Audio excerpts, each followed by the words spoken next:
नहमदुहु व नुसल्ली अला रसूलिहिल करीम अम्मा बाद। क़ाल अल्लाहु तबारक व तआला फ़िल क़ुरानिल मजीद वल फ़ुरक़ानिल हमीद। अऊज़ु बिल्लाहि मिनश शैतानिर रजीम। बिस्मिल्लाहिर रहमानिर रहीम। क़ुल हल यस्तविल लज़ीना यअलमून वल लज़ीना ला यअलमून। व क़ाला अन्नबिय्यु सल्लल्लाहु तआला अलैहि वसल्लम अल इल्मु नूरुन औ कमा क़ाल अलैहिस्सलातु वस्सलाम। स्टेज पर रौनक अफरोज़ हज़रात उलमाए किराम, हुफ़्फ़ाज़ इज़ाम, मुअज़्ज़ज़ सामीन और पसे पर्दा हमारी माँ और बहनों, चंद मिनट मुझे आप हज़रात के सामने कुछ मुज़ाकरे के तौर पे गुफ्तगू करनी है। हमारे बाद जो उलमाए किराम तशरीफ़ लाएंगे वो इंशाअल्लाह बहुत ही कीमती बातें आपसे बयान करेंगे। पहली दरख्वास्त ये है कि आप हज़रात थोड़ा सा तवज्जो दे दें और मोबाइल वगैरह में जो मशगूली है उसको बंद कर लें। आपको फिर मौका मिलेगा, अगर यहाँ के प्रोग्राम की ज़रूरत है तो माशाअल्लाह उसका प्रोग्राम हो सकता है लाइव ही चल रहा हो, हाँ, तो उसको देख लेगा आदमी। ये हमारे और आपके लिए बहुत ही खुशी की बात है कि हमारे इलाके के अंदर एक ऐसा इदारा कायम हुआ है जिसने हमारे छोटे छोटे बच्चे और बच्चियों को उस इल्म से आरास्ता पैरास्ता किया है जो इल्म और जो जानकारी उनको डायरेक्ट अल्लाह से मिलवाती है। दुनिया के अंदर बहुत सारे इल्म हैं, बहुत से मकसद हैं, उसको आदमी हासिल करता है, लेकिन उन उलूम के हासिल करने के ऊपर कोई गारंटी नहीं है कि उससे अल्लाह राज़ी खुश होंगे या उसके ज़रिए से वो अपने अल्लाह को पालेंगे। सिर्फ यही एक इल्म है जिसका हम और आप अभी छोटे छोटे नन्हे मुन्ने बच्चे और बच्चियों से सुन रहे थे और देख रहे थे। हमें और आपको दोस्तों एहसास तो ज़रूर हुआ होगा ना। अभी मौलाना ने इशारा भी किया है, हमारे जो बच्चे आए और बच्चियां आईं, उन्होंने कीमती कीमती बातें दीन और शरीयत की हमारे और आपके सामने पेश की हैं। उनमें बहुत ख़ास ख़ास चीज़ें ऐसी भी आई हैं कि यकीनन जिन लोगों ने मकतब का मुंह नहीं देखा होगा, मकतब में पढ़े नहीं होंगे, तो उस चीज़ की जानकारी उनको नहीं रहती है। उस चीज़ की जानकारी सिर्फ इन्हीं मकातिब के ज़रिए से होती है। बाद में आदमी की उम्र ज़्यादा हो जाती है, उनको मौका भी नहीं मिल पाता है कि उसको हासिल करें। लेकिन ये छोटे छोटे बच्चे आए, उन्होंने पेश किया और बहुत ही हिम्मत जुर्रत के साथ उन्होंने पेश किया है। सच्चाई ये है कि जो बातें हमें और आपको याद भी हैं, अगर इस बड़े मजमे के अंदर हमें और आपको खड़ा कर दिया जाए और ये कहा जाए कि ज़रा आप उसको सुना दीजिए, तो शायद हमें और आपको पसीना आ जाएगा, पैर में लड़खड़ाहट पैदा हो जाएगी, हम ठहर नहीं पाएंगे। लेकिन काबिल मुबारकबाद हैं हमारे वो बच्चे जिनको अल्लाह ने चुना और अल्लाह ने उनको मौका दिया कि अपनी याद की हुई दीनी बातों को उन्होंने हौसले और हिम्मत के साथ हमारे और आपके साथ सामने पेश किया। ये उनकी खुशकिस्मती की बात है कि उन्होंने दीन और शरीयत को इस उम्र के अंदर अपने अंदर बहुत ज़्यादा सिमोया है, बहुत ज़्यादा अपने अंदर दाखिल किया है। हम सब की दुआएं हैं, ये जो बच्चे भी हैं जो पढ़ रहे हैं, जिनका प्रोग्राम हमारे सामने आया है या नहीं आ सका है, अल्लाह ताला उन बच्चों को दीन की खिदमत के लिए कबूल फरमाए और मरते दम तक अल्लाह ताला उनको दीन के ऊपर कायम और दायम रखे और उनके सदक़े तुफ़ैल में हम जो बच्चों के जिम्मेदार लोग हैं, अल्लाह हमारी भी मग़फ़िरत फरमा दे। ये बच्चे हमारे और आपके लिए दोस्तों ज़रिए आखिरत हैं। हम दुनिया के अंदर माल और दौलत छोड़ के चले जाएंगे, बहुत सारी चीज़ें छोड़ के चले जाएंगे। कोई गारंटी नहीं है कि उससे हमारे बाद में रहने वाले सही इस्तेमाल करके हमको अजर व सवाब पहुंचाएंगे या उसको ज़ाय कर देंगे। लेकिन हमारे बहु बच्चे और बच्चियां जिनको हमने दीन की तालीम दे दी है, ऐसा इल्म सिखा दिया है जिसके ज़रिए से उनको अल्लाह के बारे में जानकारी हो गई, रसूलुल्लाह सल्लल्लाहु ताला अलैहि वसल्लम के बारे में जानकारी हो गई, इसी तरीके से दीन और शरीयत की बातें मालूम हो गई और उन्होंने उसके ऊपर अमल करना शुरू कर दिया। आप यकीन मानिए कि हम और आप मर के दुनिया से चले जाएंगे, लेकिन हमारे ये बाल बच्चे जो पीछे रह जाएंगे, हमारी थोड़ी सी तवज्जो की वजह से जो उन्होंने दीन और शरीयत की बातें हासिल की, उस पर उन्होंने अमल किया है, तो उनके अमल का जो सिलसिला है उसका सवाब हमें और आपको मिलता रहेगा। ये हमारे बच्चे हमारे लिए जरिए आखिरत होंगे, ये ज़ाय नहीं है। तो ये हमारे जो नन्हे मुन्ने बच्चे हैं, ये हमारे और आपके लिए यकीनन बहुत बड़ी कीमती सरमाया हैं। हमारे और आपके लिए ज़रूरी है कि इनकी कदर करें और कम से कम अपने तमाम बच्चों को इस बात का मौका दें कि कम से कम वो मकतब की तालीम इसी किस्म के मदरसों के अंदर और मकतबों के अंदर हासिल करें, ताकि उनको दीन की बुनियादी ज़रूरी चीज़ें मालूम भी हो जाएं और जो हम दुनिया की रट लगाए हुए हैं उस तालीम के लिए खूब उसको भी हासिल करें। ये मदरसे उसके लिए कोई रोड़ा नहीं है। ऐसे मकतब अल्हम्दुलिल्लाह कायम हो रहे हैं। आपने अभी देखा है कि हमारे बच्चे एक अरबी की तिलावत कर रहा है, एक सूरत पढ़ रहा है, दूसरा बच्चा उसका उर्दू में तर्जमा कर रहा है और तीसरा बच्चा इंग्लिश में तर्जमा कर रहा है। पता क्या चला कि हमारे ये मकातिब अब दुनियावी तालीम से भी खाली नहीं है। यहाँ दुनियावी तालीम भी है और दीनी तालीम भी है। और आपको खूब मालूम है कि ये बड़े बड़े स्कूल जो बड़ी लंबी लंबी फीसें लेने वाले हैं, अगर उनसे ये कह दिया जाए कि हमारा बच्चा 3000 रुपया महीने आपको फीस दे रहा है, आप जिस तरीके से दुनियावी तालीम दे रहे हैं, साथ साथ हमारे बच्चों को कुरान और हदीस की भी कुछ तालीम दिला दीजिए, कुछ दीनी मालूमात भी उनको हो जाए, तो वो हाथ खड़े कर देंगे। वो ये बता देंगे कि हमारे सिस्टम में ये आ ही नहीं पा रहा है, हम दोनों निसाब पूरा नहीं करा सकते हैं। लेकिन आप अंदाजा कर चुके होंगे कि हमारे ये छोटे मोटे मकतब जिसको हम और आप ज्यादा अहमियत भी नहीं दे रहे हैं, लेकिन इनके अंदर हमारे असातिज़ा और मुंतज़मीन कितनी हमारे बच्चों पर मेहनत कर रहे हैं कि एक बच्चा हमारे इस मकतब में रहते हुए जहां दुनियावी तालीम, असरी तालीम हासिल कर रहा है, साथ साथ दीन की अहम जरूरी बातें सब कुछ सीख रहा है। ये बहुत काबिल मुबारकबाद हैं हमारे ये बच्चे। और याद रखिए कि हमारे इन मकतबों के अंदर जिस उम्र तक हमारे बच्चे पढ़ते हैं, वही जो कुछ जानकारी उनको दीनी हो जाती है, उसके बाद का जितना वक्त भी उनका गुजरता है, दुनियावी तालीमात में तो खूब तरक्की कर लेते हैं, लेकिन दीनी तालीम हासिल करने का उनको मौका नहीं मिलता है।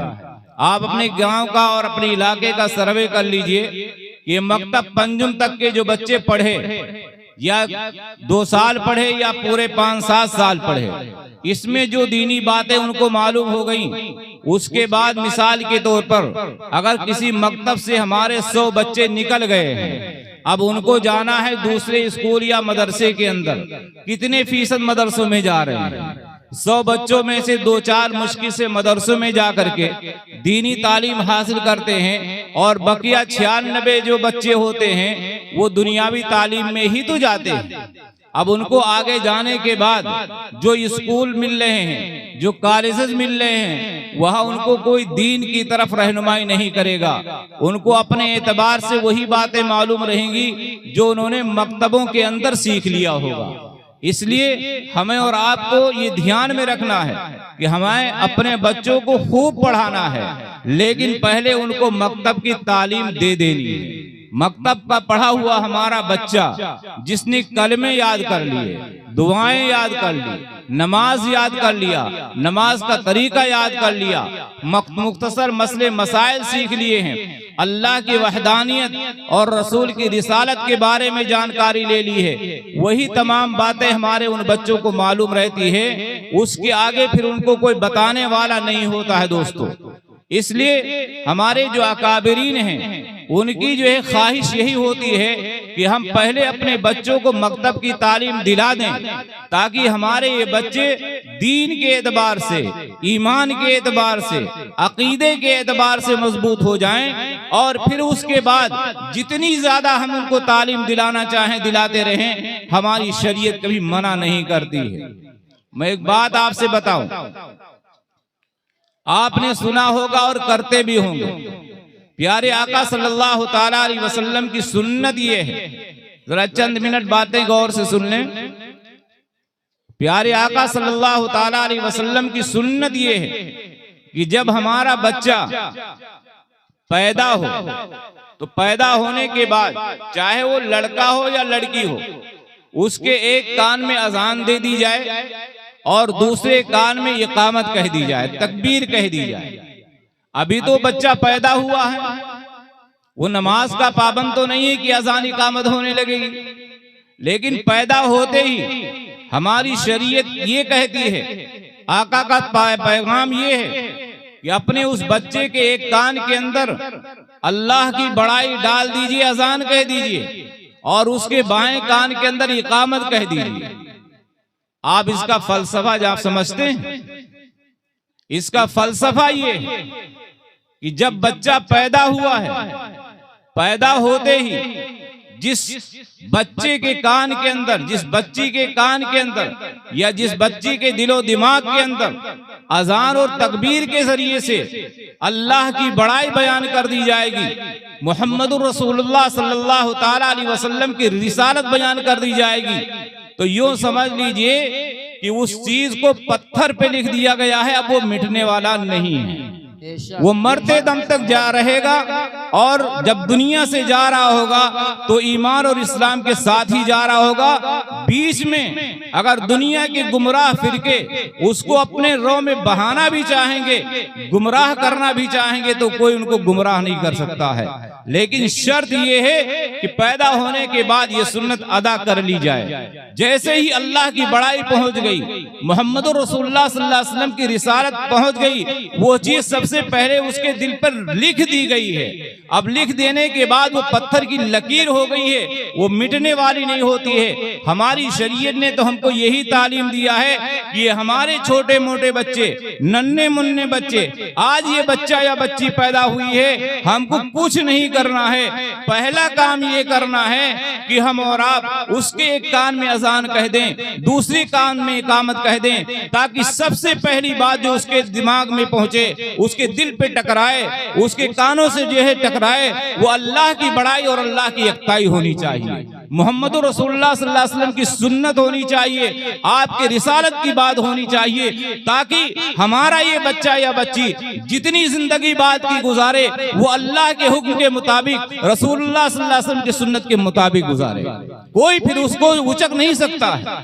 हालांकि गौर किया जाए तो पैदा होने वाले बच्चों को कुछ कहने से क्या फायदा, लेकिन शरीयत का मिजाज ये है। आपको आगे बताऊं, इस फलसफे को जो इस्लाम ने हमको दिया था, हमने तो छोड़ दिया।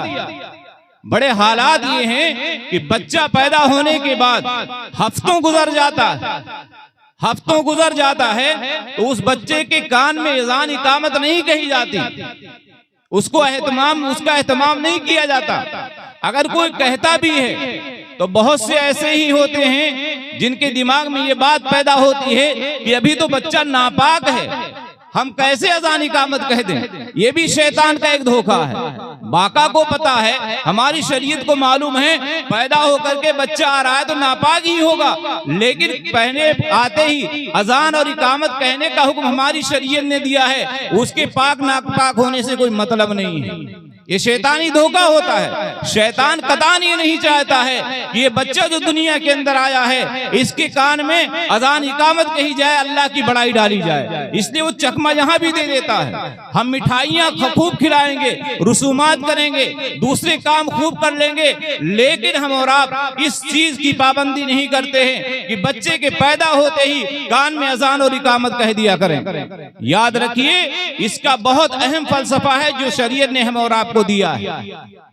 एक चीज और ध्यान में रखिएगा, कभी ऐसा होता है कि अजान और इकामत कहने के लिए हम किसी हाफिज जी को या मौलाना साहब को या इमाम साहब को ढूंढा करते हैं। अगर वो इमाम साहब नहीं मिलते हैं, उसके लिए औकात टल जाया करते हैं। एक दिन टला, 2 दिन टला, 3 दिन टला दिया करते हैं उसको।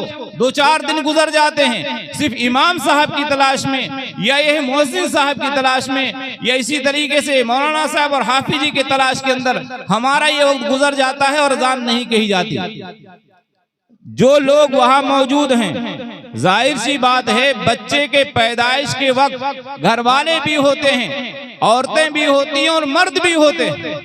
अगर मौलवी साहब मौजूद नहीं, हाफिज जी मौजूद नहीं है, तो कम से कम मुसलमान ही तो हैं। अजान तो सबको याद है ना, इकामत तो सबको याद है। आप क्यों तलाश कर रहे हैं हाफिज जी को, मौलवी साहब को? आप खुद अजान कह दीजिए, तकबीर कह दीजिए और आगे बढ़ करके जाइए। कोई मर्द मौजूद नहीं है, हमारी सिर्फ औरतें ही मौजूद हैं।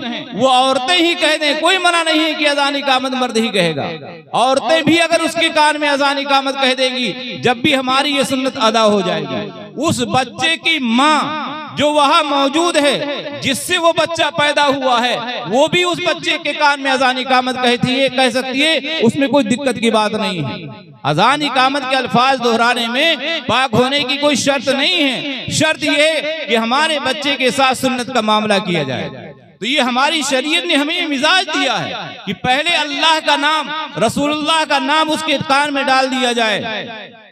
हालांकि हम खूब जानते हैं कि भी हमारा बच्चा वो मुकल्लफ नहीं है, तो इसके लिए हमें और आपको पाबंदी करनी है। ये जो हमारे छोटे मोटे मकतब है ना, कि जब हमारे बच्चे की उम्र इस पोजीशन में आती है कि तालीम हासिल करे, तो हमारे बड़ों की राय ये है और तजर्बा भी यही है और हुक्म भी यही है कि सबसे पहले हम अपने बच्चों को अल्लाह से जोड़ने वाला इल्म, रसूलुल्लाह सल्लल्लाहु अलैहि वसल्लम से ताल्लुक रखने वाला इल्म, दीन और शरीयत वाला इल्म सिखा दें। उसके बाद दुनिया में कहीं भेज करके कोई तालीम हासिल कराएं, हमारा बच्चा दीनदार ही इंशाअल्लाह रहेगा। इसमें कोई दिक्कत की बात नहीं आएगी। इस फलसफे को जो हमारी शरीयत ने हमको दिया था, नसारा ने खूब समझा।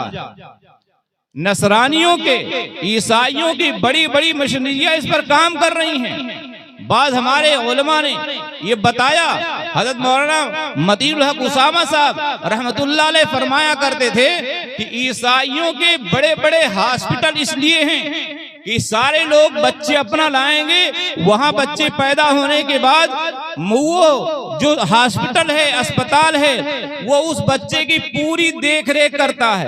पूरे 1 हफ्ता 10 दिन तक वो बच्चा उनके माँ के और घर वालों के हवाले नहीं किया जाता है। माँ बिल्कुल फ्री है, घर वाले फ्री हैं, उनसे कोई लेना देना नहीं। आपके यहाँ बच्चा है, यहाँ पैदा हुआ है, आप अपनी सेहत देखिए, बच्चे की निगरानी वो अस्पताल कर रहा है। हजरत फरमाया करते थे कि वो अस्पताल वाले ये करते हैं कि उन सारे बच्चों को ले जाकर के उस अस्पताल के अंदर बड़ा हॉल होता है जहां बच्चों को रखा जाता है, और वहां के ऊपर जो अल्फाज होते हैं, म्यूजिक फिट है, जिसमें ईसाई तराने चला करते हैं। ईसा अलैहिस्सलाम के मुतालिक, उनके खुदा होने के मुतालिक सारे तराने चला करते हैं। वो हफ्ता 10 दिन तक नहीं देते हैं, और पूरे हफ्ता 10 दिन तक ईसाई तराना उन मासूम बच्चों के कानों के अंदर डाला जाता है और वो सुनते हैं। ईसाइयों की सोच ये है कि हमारा बच्चा, चूंकि शरीयत ने ये कहा है पैदा होते ही एक कान में अजान, दूसरे में इकामत कह दी जाए, ये बच्चा हमेशा मुसलमान रहेगा इंशाअल्लाह, मरते दम तक इस्लाम के साथ जाएगा। उन्होंने ये सोचा कि अगर ये फलसफा उनका है और बड़ा मजबूत फलसफा है, इसको हम अपना लें। उन्होंने बच्चों को ही ले लिया। हम बड़े मगन हो गए हैं कि अस्पताल हमारी बड़ी खिदमत कर रहा है और हमारे बच्चों को ले जा करके वो रखता है और ईसाइयों वाला तराना पूरे हफ्ता सुनाता है और ये सोच के रखते हैं कि जब ये बच्चा पूरे हफ्ता 10 दिन ईसाइयों का तराना सुन लेगा, ईसा अलैहिस्सलाम की बड़ाई सुन लेगा, ईसा को खुदा मानने वाले अल्फाज सुन लेगा, तो हम इसकी जिंदगी में जब चाहेंगे ईमान उचक लेंगे। इसको महफूज रखने वाला कोई नहीं मिलेगा दोस्तों। इसलिए मामूली चीजें होती हैं, हम और आप उसकी तरफ दोस्तों ध्यान नहीं देते। तो ये हमारे जो मकातिब हैं, हमारे उलमा बड़े परेशान हैं इस बुनियाद के ऊपर कि आप अपने बच्चों को खूब पढ़ाइए, बड़ी से बड़ी डिग्री दीजिए, लेकिन आप हमारे इन मासूम बच्चों को 3-4 साल के लिए हमें दे दीजिए। हमारे अकाबरीन क्या चाह रहे हैं? आप खूब पढ़ाइए, जितना चाहिए पढ़ाइए, जितनी बड़ी डिग्री चाहिए ले लीजिए, दिला दीजिए, बहुत अच्छी बात है। हर मैदान में हमारे बच्चे और बच्चियों को होना चाहिए, बहुत सख्त जरूरत है इस वक्त की, मौजूदा वक्त की। लेकिन हमारे अकाबरीन पूरी उम्र नहीं मांग रहे हैं, वो सिर्फ 2-3-4 साल आपसे मांग रहे हैं। और उस वक्त की भी जब हमारे बच्चे छोटे छोटे हैं, आप उनको हमारे इन मकातिब के हवाले कर दिए, हम उनके ईमान वाली बातें सिखा दें, अकीदे सिखा दें, कुरान सही कर दें, दुआएं सिखा दें, रसूलुल्लाह की शख्सियत बता दें, पैगंबरों पर कैसे ईमान होगा, अल्लाह की किताबों पर कैसे ईमान होगा, रसूलों पर कैसे ईमान होगा, फरिश्तों के मुताबिक क्या अकीदा रखा जाएगा। इस्लाम की जरूरी बातें जो हैं हम 3-4 साल के अंदर आपके नौनिहालों को दे देंगे, हम फुर्सत ले लेंगे, आगे आप जहां चाहिए पढ़ाइए, इंशाअल्लाह आपके ये बच्चे मरते दम तक इस्लाम पर कायम रहेंगे। दुनिया बड़ी जालसाज है, दुनिया भर की सिस्टमें हमारे खिलाफ दोस्तों आ रही हैं। स्कूल और कॉलेजों को बड़ा टारगेट बनाया जा रहा है। आप तो सोशल मीडिया का जमाना है, हर आदमी के हाथ में मोबाइल है। हमारे बच्चे और बच्चियों के साथ साथ कैसे गलत माहौल पैदा किए जा रहे हैं, बस अल्लाह की पनाह है। आपका ये इलाका मजबूत इलाका है अल्हम्दुलिल्लाह। आपके सामने जो मकतब कायम हुआ है, बहुत ही अजीब हालात में कायम हुआ है। अल्लाह इनको जज़ाए खैर अता फरमाए, जिन्होंने कायम किया है, जो इनके मुदर्रिसीन हैं, जिन लोगों ने इसमें ताउन किया है। 150 से ज्यादा बच्चे मुस्तकिल पढ़ रहे हैं। आप यकीन मानिए, अगर ये मकतब ना होता तो ये 150 बच्चे कहाँ होते। ये हमारे लिए एक बहुत बड़ी जरूरत की चीज अल्लाह ने डाल दी है। साथ में मैं एक बात आपसे और अर्ज करके अपनी बात खत्म करूंगा। यहां जिन्होंने मदरसा कायम किया है, जो पढ़ाने वाले हैं, उनका काम सिर्फ पढ़ाना ही तो है। जो पढ़े लिखे हैं, दीनी तालीम हासिल किए हुए हैं, उन तमाम लोगों की जिम्मेदारी ये है कि आपने इल्म हासिल किया है तो अपना इल्म दूसरों तक पहुंचाइए, दूसरों को पढ़ाइए। ये इनकी जिम्मेदारी है। उसका सिस्टम बनाइए कि लोग आकर के आपसे तालीम हासिल करें। आप खूब देख रहे हैं, आपका ये मकतब बना हुआ तैयार है, आप लोगों के ताउन से तैयार है। यहाँ पढ़ाने वाले मौजूद हैं, जिम्मेदारान सब मौजूद हैं। बच्चे पढ़ किसके रहे हैं? बच्चे आखिर हमारे और आप ही के तो पढ़ रहे हैं। हम और आप इस पोजीशन में हैं कि जब हमारे ही बच्चे यहाँ पढ़ रहे हैं, आप बताइए यहाँ की तामीरी जरूरत कौन पूरी करेगा? बच्चे हमारे ही जब बैठ करके इस इमारत के अंदर पढ़ रहे हैं तो अपना घर बनाते हैं अपने बच्चों के लिए, और अपने बच्चों के इल्म के लिए जो घर बनना है उसमें भी तो हम ही को ताउन करना है। कौन करेगा? ये बात बिल्कुल गलत है, मुनासिब नहीं है कि बच्चे हमारे पढ़ें, मौलवी साहब पढ़ाएं भी, और उसके बाद वही मौलवी साहब अपनी जरूरी तनख्वाह लेने के लिए हाथ में रसीद ले ले, चंदा करने पूरे मुल्क में चले जाएं। पढ़े हमारे गांव के बच्चे, चंदा दे पूरे मुल्क के लोग, ये हमारे लिए मुनासिब नहीं है। हम अपने उन्हीं बच्चों को रोजाना 150 रुपया जेब खर्च देते हैं। बिना मुबालगा 50 रुपया हर बच्चा खर्च करता है। और अगर 200 रुपये की फीस या 200 रुपये की जरूरत महीने के हिसाब से रखी जाए तो उसको भी तो हमें पूरा करना चाहिए। 5 रुपये 10 रुपये आप ये मान के चलिए कि मैं अपने बच्चे की तालीम के लिए रखता हूँ और हर महीने बगैर कहे मैं अपने बच्चे की पढ़ाई के लिए मदरसे में लेकर के जमा कर दूंगा। 10 रुपया रोज तय कर लीजिए, कोई ज्यादा नहीं है, 300 रुपया महीना हो जाएगा। अगर 30 बच्चे होंगे तो 9,000 रुपये हो जाएंगे। एक बेहतरीन मुदर्रिस पढ़ाएगा, बेहतरीन मुदर्रिस पढ़ाएगा। और अगर आपने सिस्टम को तोड़ा, ये मुदर्रिस यही जिम्मेदार, यही मोहतमिम मकान भी बनाए, यही पढ़ाएं, जरूरत इनकी पड़ जाए तो पूरे मुल्क में रसीद लेकर के फिरते रहें तो पढ़ाएगा कौन? नुकसान तो आपके और हमारे बच्चों का ही होगा ना। आप इनको फारिग कर दीजिए कि हमारा बच्चा आप पढ़ा रहे हैं, हम 1 घंटा ट्यूशन पढ़वाते हैं, 1000 रुपया देते हैं, आप 5 घंटे हमारे बच्चे को पढ़ा रहे हैं, हम 300 रुपया महीना ही दे दें, क्या ज्यादा होता? 4-4 5-5 बच्चे पढ़ते हैं, लेकिन दोस्तों किसी को फिक्र नहीं होती है। ये हमारा अलमिया है। आप इनको फारिग करें तो जो ये मकतब चंदा करके इमारत भी बना रहा है, चंदा करके तनख्वाह भी ले रहा है, हम बिल्कुल बेफिक्र हैं। आपसे खुशामद करते हैं कि आप सिर्फ अपने बच्चों को भेज दीजिए। आप जिस दिन इनको फारिग कर देंगे, आपके पैसे से इनकी तनख्वाहें निकल जाएंगी, आपके पैसे से इमारत खड़ी हो जाएगी। जो आपने तालीम का मुजाहरा देखा है, इससे 10 गुना बेहतर मुजाहरा होगा, 10 गुना बेहतर मुजाहरा होगा। बच्चे हमारे हैं, अगर हमने नहीं किया तो नुकसान होगा। तो मौलवी साहब तो पढ़ के आ चुके हैं, इनका स्टाफ पढ़ाने वाला पढ़ के आ चुका है, इनकी औलादें नहीं पढ़ रही हैं, पढ़ हमारी और आपकी औलादें रही हैं। हमको 100% में से 10% फायदा होगा, 90% का नुकसान हमारे और आपका होगा दोस्तों। इसलिए हमारी जिम्मेदारी है अपनी औलाद को पढ़ाना, अपनी औलाद को संवारना। ये जरूर बात है, इसको हम खुद नहीं कर सकते, हमारे जिम्मेदार दूसरे मौजूद हैं, हम कम से कम उनका हाथ तो बटा ही सकते हैं दोस्तों ना। और ये जो कीमत, जो दौलत, जो पैसा हमारा अपनी औलाद की तालीम पे खर्च होगा, उससे बेहतरीन कोई खर्च आपके पास नहीं होगा। सबसे बेहतरीन सरफा, सबसे बेहतरीन दौलत जो अपनी औलाद को आप दे के जाएंगे वो इल्म की दौलत होती है। उससे बढ़कर के कोई दोस्तों दौलत नहीं होती है। ये आपका इदारा है, आपके इलाके का है, आपके गांव का है। हमारी और आपकी जिम्मेदारी है कि हम इसको तरक्की दें। लेकिन बहुत खुशी की बात है, इसके जिम्मेदारान जो हैं कितनी मेहनत किए होंगे, चंद सालों के अंदर माशाअल्लाह अच्छी बिल्डिंग खड़ी कर दी है। लेकिन आपके इलाके में बहुत से ऐसे लोग भी होंगे जिनके दिलों में ये खटक भी रहा होगा, लेकिन कोई मतलब नहीं है। अल्लाह तरक्की दे रहा है, देता रहेगा, ये अल्लाह का काम है, रुकने वाला नहीं है। हम सादतमंद खुशकिस्मत होंगे कि हमारा ताल्लुक इससे जुड़ जाए। अल्लाह तबारक व तआला हमारे बच्चों को भी कबूल फरमाए, बच्चों के वालिदैन को भी कबूल फरमाए, हमारे जो जिम्मेदार हैं अल्लाह उनको भी कबूल फरमाए।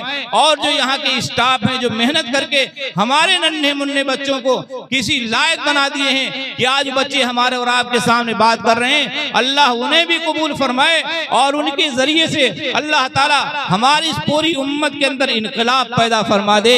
यही नन्हे मुन्ने बच्चे कल के बड़े बड़े उलमा होंगे, हुफ्फाज होंगे, डॉक्टर होंगे, बैरिस्टर होंगे, पता नहीं क्या क्या बनने वाले हैं। हमें पता नहीं है कि आज ये छोटे छोटे बच्चे जो यहाँ जमा हैं, इनमें कौन क्या बनने वाला है। लेकिन जरूरी ये है, हम बड़े हैं, हम समझदार हैं, इनको हौसला दे करके आगे हमको बढ़ाना है, अपना काम समझ करके। अल्लाह ताला हमें और आपको अमल की तौफीक नसीब फरमाए, समन नसीब फरमाए, और इन बच्चों के हौसले हमें और आपको और बुलंद करने की तौफीक नसीब फरमाए। और इस मदरसे से, इस मकतब से हमें और आपको जुड़े रहने की अल्लाह हमें तौफीक नसीब फरमाए। व आखिरु दावाना अनिल हम्दुलिल्लाहि रब्बिल आलमीन।